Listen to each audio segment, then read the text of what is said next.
Welcome to Kannan spoken English. இன்றைக்கி நம்ம சிம்பிளாக எவ்வளோ ஃப்ளூயண்ட்டாக பேச முடியும், ஃப்ளூயன்ஸியாக பேசுகிறதுக்கு என்னென்ன வழிகள் இருக்குது, எவ்வளோ சீக்கிரம் நம்ம ஃப்ளூயன்ஸாக இங்கிலீஷ் பேசலாம், how to speak English fluently, how to develop your fluency, okay, how to make the sentences freely come out from our mind. whenever we speak நம்ம பேசும் பொழுது அந்த வாக்கிய அமைப்பு முறையாக வரணும். அதுக்கு பேசிக் ஸ்ட்ரக்சர் ரொம்ப முக்கியம். பேசிக் ஸ்ட்ரக்சர்னால் ஒன்றும் பயந்துட வேண்டாம். சாதாரண வர்போட அட்வர்பியோ அட்ஜெக்டிவோ இந்த மாதிரி சேர்த்து பேசும் பொழுது அதுக்கு ஒரு பியூட்டி கிடைக்கும். இப்போ சாதாரணமாக சொல்கிறோம், சாப்பிடு, படி, ரீடு, வாக், நட, இது மாதிரி வார்த்தைகள்லாம் சொல்லும் பொழுது அதோட இன்னொரு வார்த்தை சேர்த்துக்கிட்டா கொஞ்சம் நல்லாயிருக்கும். அந்த வர்புக்கு ஒரு அந்த வர்பு அந்த வினைச்சொல் செய்கிற வேலையை கொஞ்சம் அழகாக சொல்லும். இப்போ பார்த்தீங்கன்னா சீக்கிரமாக எழு, சீக்கிரமாக எழு, எழுங்கிறது இங்கே வர்பு. இருக்கையில் தூங்கிட்டு இருக்கான், காலையில் தூங்கிட்டு இருக்கான், ஒரு 6 மணிக்கெலாம் ஏஞ்சி எல்லா வேலையும் பார்க்கணும். அம்மா சொல்கிறாங்க, சீக்கிரம் எழுந்திரி, சீக்கிரம் பல்லு விளக்கு, சீக்கிரம் பாத்ரூம் போ, சீக்கிரம் குளிச்சுட்டு வா, சீக்கிரம் வந்து படி, சீக்கிரம் கிளம்பு. இந்த மாதிரி சொல்கிற வார்த்தைகள்லாம் அடிக்கடி அம்மா பேசுகிற வாக்கியங்கள், அம்மா அடிக்கடி பயன்படுத்துகிற வாக்கியங்கள் அதெல்லாம். அவர் mothers often uses this words, often uses this type of words. இதை 2 வார்த்தையாக சேர்த்தும் போது சென்டென்ஸ் ஆகிடுது. இப்போ ஸ்பீக்குன்னு சொன்னாலே ஒரு ஒரு ஒரு வார்த்தை, ஆனால் அதோட வார்த்தை சேர்க்கும் போது ஒரு நல்ல ஒரு அர்த்தமுள்ள வாக்கியமாக ஆகிடுது. இப்போ பார்த்தீங்கன்னா இப்போ சீக்கிரமாக எழு, அப்போது அப்படி எழுதும்போது முதல்ல இந்த வர்பை தான் முன்னாடி நம்ம எழுதுவோம். இதெல்லாம் வந்து கமாண்டு. இதெல்லாம் என்ன செய்யுது, இப்போ நம்ம பார்க்குறது எல்லாமே கமாண்டு, ரிக்வெஸ்ட்டு, அட்வைஸு, சஜஷன், இந்த மாதிரி வார்த்தைகள்லாம் சொல்கிறது நம்ம பயன்படுத்துறது. இப்போ பார்த்தீங்கன்னா சீக்கிரமாக எழு அப்படிங்கிறது அம்மா போடுற கமாண்டு, ஒரு ஆர்டர், ஒரு அட்வைஸு. அது எப்படி ஒரு நாள் எடுத்துக்கலாம், அம்மா சொல்கிற விதத்தை பொறுத்து நம்ம எடுத்துக்கலாம். அதை இப்போ பார்த்தீங்கன்னா சீக்கிரமாக எழு, அப்போ கெட் அப், என்ன செய்கிறோம், கெட் அப், எழு. அதுக்கப்புறம் எப்படி எழுணுமா, இந்த செயல் அப்படி எப்படி நடக்கணுமா, சீக்கிரமா, அப்போ குயிக்லி, என்ன சொல்கிறோம், quickly, get up quickly, get up quickly. அப்புறம் சீக்கிரமா குளி, குளி, குளினா ஆங்கிலத்தில் ஷார், ஷார், ஷார், அல்லது take a path, take a பாத்னு சொல்கிறோம். இப்போ ஷார்னு வச்சுக்குவோம், ஷார், ஷார், quickly, quickly, get up quickly, ஷார் quickly, take a bath quickly, take a bath quickly. சீக்கிரமாக படி, படிங்கிறதுக்கு என்ன வார்த்தை, படிப்பு என்பது ஸ்டடி, படி என்பது ரீடு. அப்போ சீக்கிரமாக படி, அப்போ ரீடு. எப்படி, quickly, quickly, quickly, read quickly, read quickly. அடுத்தது சீக்கிரமா எழுது, சீக்கிரமா எழுது, எழுதுங்கிறதுக்கு என்ன வார்த்தை, ரைட். சீக்கிரமா, குயிக்லி, ரைட் குயிக்லி. இந்த மாதிரி சின்ன சின்ன வார்த்தைகளை நம்ம எழுதி பழகிட்டாலே அப்புறம் பேச்சு சாதாரண நமக்கு வந்துடும். ஸ்போக்கன் லாங்குவேஜ் நமக்கு ஈஸியாக நம்ம டெவலப் பண்ணுறதுக்கு இதெல்லாம் easiest way. These are the steps to make our language easy. ஈஸியாக பேசணும். எப்பொழுதுமே ஒரு லாங்குவேஜை பேசும் பொழுது ஈஸியாக வரணும். அது எப்படி மூச்சு எப்படி ஃப்ரீயாக வந்து போதோ, மூச்சு எப்படி வந்து ஃப்ரீயாக, ஏதாவது அங்கே ஸ்டாக்னேஷன் இருக்கா, அது பாட்டில் வந்து போகுது, நம்ம அறியாமலே மூச்சு வந்து போகுது. அது மாதிரி பேச்சும் அது மாதிரி தான், ஃப்ளூயண்ட்டாக வந்து போயிட்டுருக்கணும். அங்கே எதுவும் ட்ராபேக் இருக்கக்கூடாது, அங்கே எதுவும் இடையில பிரச்சனைகள் இருக்கக்கூடாது, ஃப்ரீயாக வந்துடணும், மடை திறந்த வெள்ளமாக வரணும். அதுக்கு நீங்கள் லெங்க்தியான சென்டென்ஸில் ட்ரை பண்ணக்கூடாது. லெங்க்தியான சென்டென்ஸ் வச்சுட்டு ட்ரை பண்ணிங்கன்னா இந்த காலத்தில் நமக்கு படிக்க முடியாது, பேச முடியாது. So this is the strategy, this is a methodology to learn a new language. எந்த லாங்குவேஜை தெரிஞ்சுக்கிட்டாலும் நம்ம முதல்ல படிப்படியாக போகணும், ஸ்டெப் பை ஸ்டெப்பாக போகணும். ஓகே, ஸோ சீக்கிரமாக சாப்பிடு, இது எப்படி சொல்கிறது, இந்த மாதிரி வார்த்தைகள் நம்ம பயன்படுத்திக்குவோம். சீக்கிரமா சாப்பிடு. சாப்பிடு என்ன? ஈட்.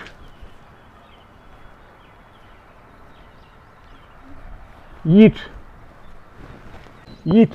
சீக்கிரமா, குயிக்லி. இது குயிக்லி தான்.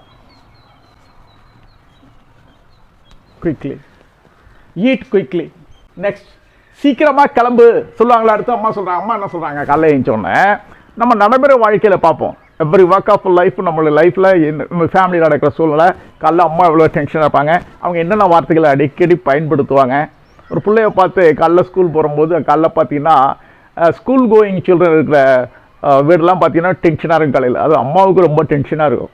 அவங்க அடிக்கடி பயன்படுத்துகிற வார்த்தை என்னென்னா இது மாதிரி சொல்லுவாங்க. காலையில் எழுந்தோடனே சீக்கிரமாக அழு, சீக்கிரமாக குளி, சீக்கிரமாக படி, சீக்கிரமாக எழுது, சீக்கிரமாக சாப்பிடு, ஓகே, சீக்கிரமாக கிளம்பு, சீக்கிரமாக வா, அழைச்சிட்டு போகிறாங்க, சீக்கிரமாக வா, சீக்கிரமாக ஏறு. ஏறுன்னா வேனில் ஏறு, ஸ்கூல் வேன் இருக்கும், சீக்கிரமாக ஏறு. அப்புறம் சீக்கிரமாக இறங்கு, ஸ்கூல் வேன் விட்டு சீக்கிரமாக இறங்கு. இதெல்லாம் நம்ம நடைமுறையில் பயன்படுத்துகிற வார்த்தைகள். இதை எப்படி இங்கிலீஷில் பேசலாம் அப்படிங்கிறத நம்ம தெரிஞ்சுக்கிட்டா இப்படியே கிராஜுவலாக பேசலாம், நம்ம இங்கிலீஷ் வந்துடும். ஈஸிலி இங்கிலீஷ் ஃப்ளூயன்சி நமக்கு கிடைச்சிடும். These are the strategy we have to use.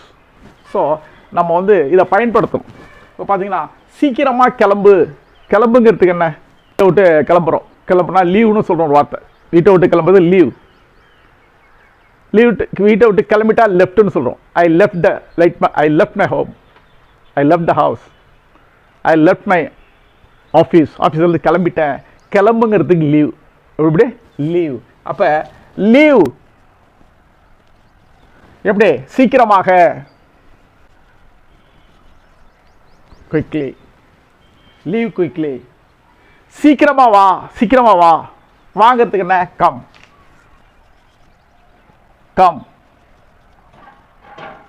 அடுத்த வார்த்தை என்ன? சீக்கிரமா ஏறு. சீக்கிரமா ஏறுங்கிறதுக்கு என்ன வார்த்தை போடுறோம்? ஏறுனா கெட் ஆன். ஏறுங்கிறதுக்கு கெட் ஆன். அப்ப கெட் ஆன், சீக்கிரமா ஏறு, குயிக்லி, கெட் ஆன் குயிக்லி. அப்போ இறங்கணும்ல, ஏறுனா இறங்கணும்ல. அப்போ கெட் டவுன், இறங்கிறதுக்கு get down.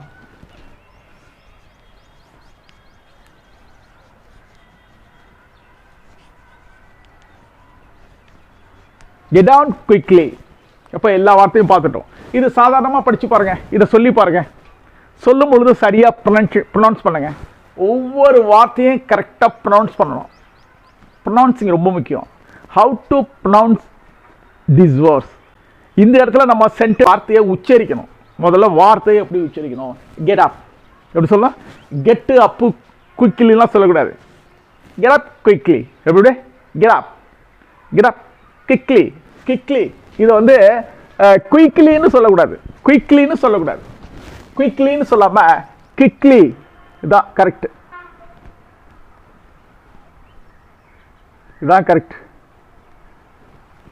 Quickly.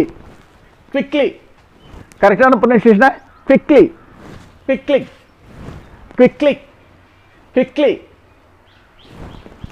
Get quickly.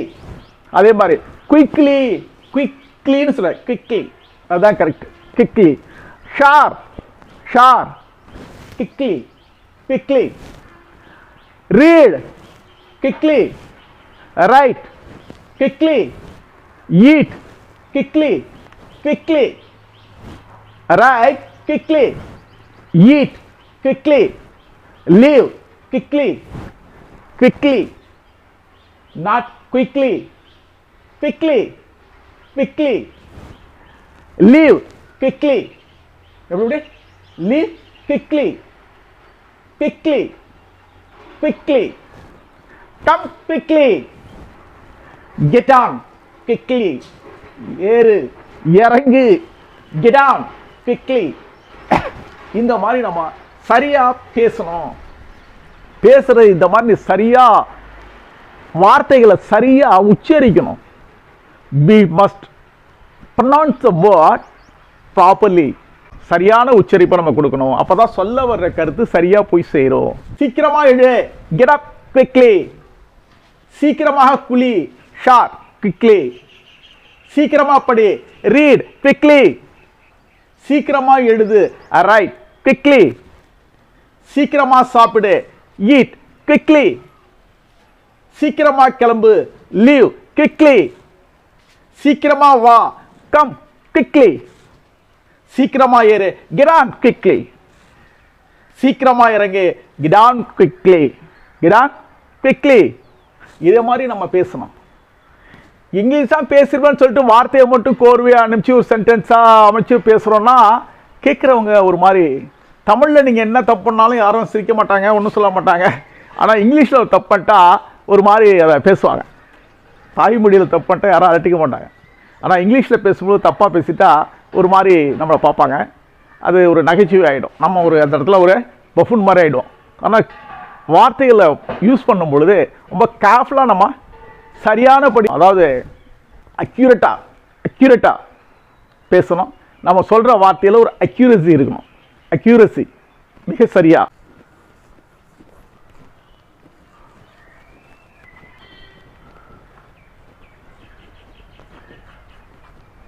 Eat quickly. Meaning என்ன?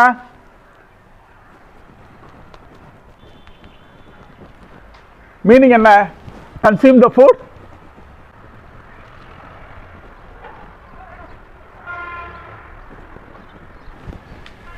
Consume the food fast. இதான் மீனிங் இதுல. அப்ப eat quickly என்ன? இதோட மீனிங் என்னன்னா, இதோட மீனிங் என்னன்னா consume the food fast. சீக்கிரம் சாப்பிடு அப்படின்னு அர்த்தம். அதான் மீனிங். சீக்கிரம் சாப்பிடு அப்படின்னு அர்த்தம். புரியுதுங்களா? இதையே ஈட் ஹரியப்னு சொல்லலாமா? இது ஈட் ஹரியப்னு சொல்ல முடியாது. இதையே என்ன செய்ய முடியும்? ஈட்ட ஹரியப். ஈட்டு ஹரியப்னு சொல்லக்கூடாது. இது தப்பு. இது வந்து தப்பு. ஈட்டு ஹரியப்னு சொல்லக்கூடாது. ஏன்னு கேட்டா it is grammatically incorrect. ஏன்னு கேட்டீங்கன்னா அந்த ஹரியப்ங்கிற வார்த்தை வந்து, இந்த ஹரியப் என்பது செப்பரேட் ஃப்ரேஸ். இது ஒரு செப்பரேட் ஃப்ரேஸ். அந்த ஹரியப் என்பது ஒரு செப்பரேட் ஃப்ரேஸ். ஓகே, அதை போய் நம்ம மெயின் வர்போட சேர்க்க முடியாது. மெயின் வர்போட சேர்க்க முடியாது. இதான் மெயின் வர்பு. ஈட்டுங்கிறது மெயின் வர்பு. இது வந்து மெயின் வர்பு. இந்த ஈட் ஹரி என்பது இந்த மெயின் வர்போட ஹரி அப்ங்கிற ஃப்ரேஸை நம்ம சேர்க்க முடியாது. cannot be directly combined with main verb.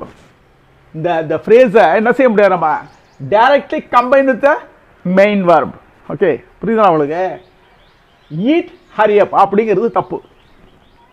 இதுதான் correct. eat quickly. grammatically sentence is incorrect.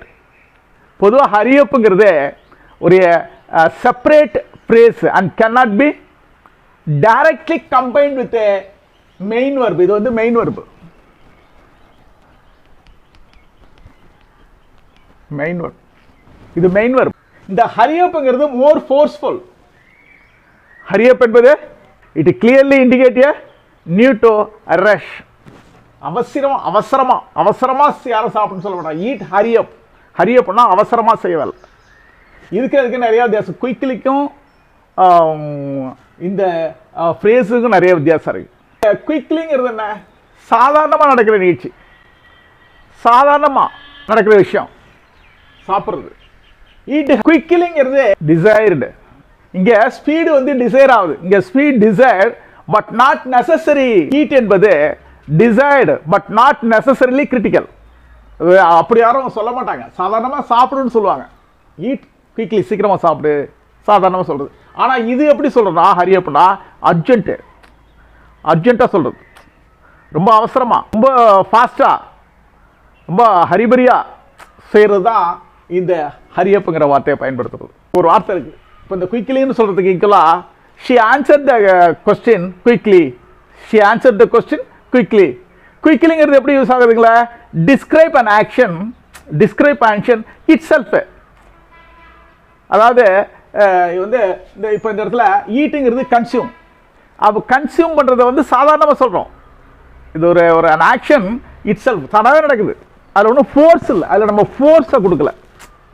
But Hari அப் இருக்குல்ல, அங்கே ஒரு ஃபோர்ஸை கொடுக்குறோம். eat fast and hurry up. எப்படி எழுதுனா கரெக்ட்? எப்படி எழுதுனா correct? eat fast and hurry up. eat fast and hurry up. eat fast and hurry up. எப்படி சொல்லணும்? eat fast and hurry up. இப்போ கரெக்டா இருக்கு. இங்க ஈட்டோட ஒரு அட்வர்ப் சேர்த்திருக்கும்.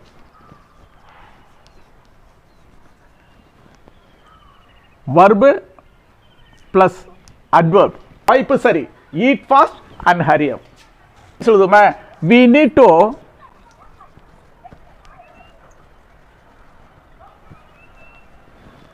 hurry up. சீக்கிரமா கிளம்பணும். hurry up. எதுக்கு? எதுக்கு? we will miss the train. we will miss the train. or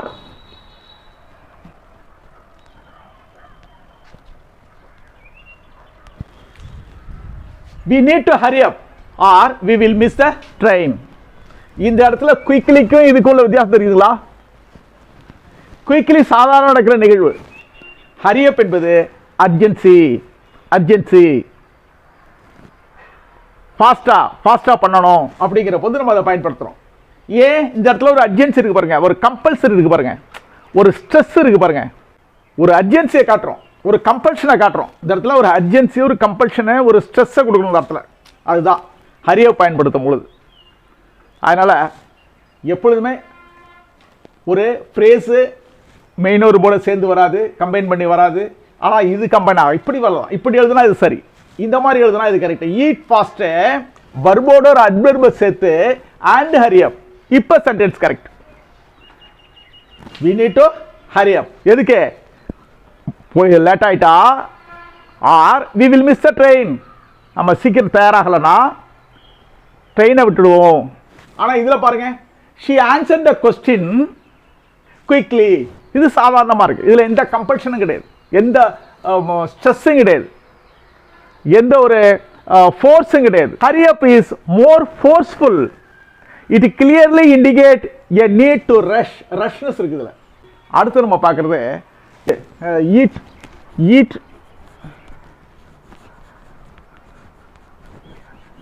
quickly.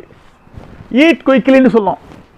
இப்போ தூங்குறது இருக்கு, sleep quickly அப்படின்னு சொல்ல முடியாது. என்ன சொல்ல முடியாது? இது தப்பு, இது கரெக்டு, இது கரெக்டு. அதே மாதிரி ஈட் குயிக்லிங்கிற மாதிரி ஸ்லீப் குயிக்லியே சொல்ல முடியாது. நிறைய வேறுபாடு இருக்கு. இப்படி சொல்றது கரெக்டு, இப்படி ஸ்லீப் குயிக்லின்னு சொன்னா இது தப்பு. ஒய், என்ன காரணம், ஏன் தப்பு? இதில் நம்ம கொஞ்சம் தெளிவாக புரிஞ்சுக்கணும், ஏது தப்புங்கிறத புரிஞ்சுக்கணும். ஸ்லீப் குயிக்லி அல்லது ஸ்லீப் ஸ்லோலி இதெல்லாம் தப்பு. இதுவும் தப்பு, இதுவும் தப்பு. இப்படி சொல்ல முடியாது, இப்படி நம்ம சொல்லக்கூடாது. Incorrect, it is incorrect. Incorrect, incorrect. அப்ப என்ன செய்யலாம்? என்ன காரணம், என்ன காரணம், என்ன காரணம் sir? It is a verb, main verb, அது ஒரு action. But sleep is a state. State, sleep is a state. அது ஒரு நிலை, அது ஒரு நிலை. எப்படி? அது தூக்கம். தூக்கம் என்பது ஒரு செயல் அல்ல, இது மாதிரி ஒரு செயல் அல்ல. ஈட் என்பது சாப்பிடு, அது ஒரு செயல். ஆனால் ஸ்லீப் என்பது ஒரு செயல் அல்ல, அது ஒரு ஸ்டேட், அது ஒரு நிலை, அது ஒரு நிலை. ஆகையினால இதற்கு பக்கத்தில் நம்ம குயிக்லி போடக்கூடாது, இதை மாதிரி பயன்படுத்தக்கூடாது. அப்போ என்னதான் சார் செய்யலாம்? Sleep slowly. ஏன்னா அந்த செயலை போய் நம்ம என்ன செய்ய முடியாது, குயிக்காகவும் செய்ய முடியாது.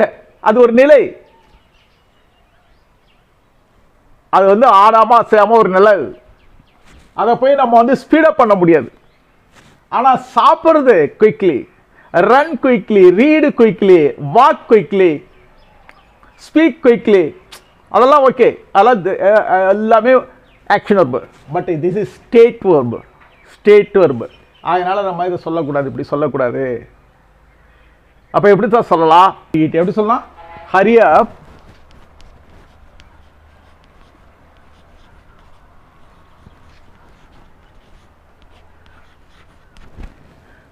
இதில் ரெண்டு ஐடியா இருக்கு. Hari up and eat. இந்த ரெண்டு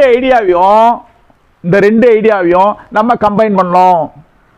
இப்படி தான் கம்பைன் பண்ணோம். ஹரி அப் அண்ட் ஈட், இது correct. Hurry up and eat. இது அர்ஜென்சியை குறிக்குது. Hurry up and eat. இப்போ சென்டென்ஸ் வச்சா hurry up and eat, the taxi is waiting outside. The taxi is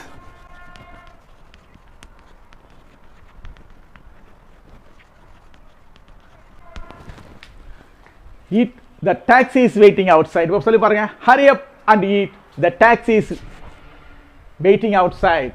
ஆக எந்த ஒரு வாக்கியத்தை நம்ம பேசுறனாலோ அதை பேசும் பொழுது அதில் சப்ஜெக்ட் வெர்பு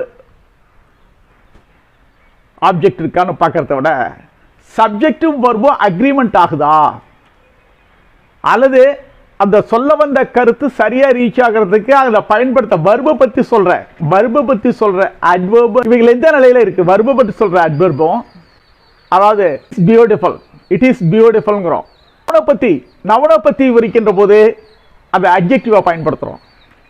ஒரு வினையை பற்றி சொல்லும் போது அட்வர்பை பயன்படுத்துறோம். இந்த அட்வர்புடைய இம்பார்ட்டன்ஸோ அட்ஜெக்டிவோட இம்பார்ட்டன்ஸோ அந்த சென்டென்ஸ்ல எந்த அளவுக்கு இருக்குங்கிறத புரிஞ்சுக்கிட்டு நம்ம வாக்கியம் அமைச்சோம்னா அது தெளிவாக இருக்கும். கேட்குறவங்க நம்ம சொல்ல இந்த கருத்து தெளிவாக போய் ரீச் ஆகும்.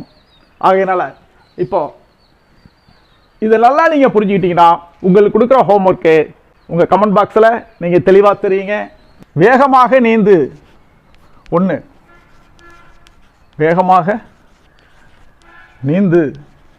வேகமாக நட. 3, வேகமாக பேசு. இது மாதிரி சென்டென்ஸ் நீங்கள் கமெண்ட் பாக்ஸில் தெளிவாக இதுக்கு ஆன்சருங்க.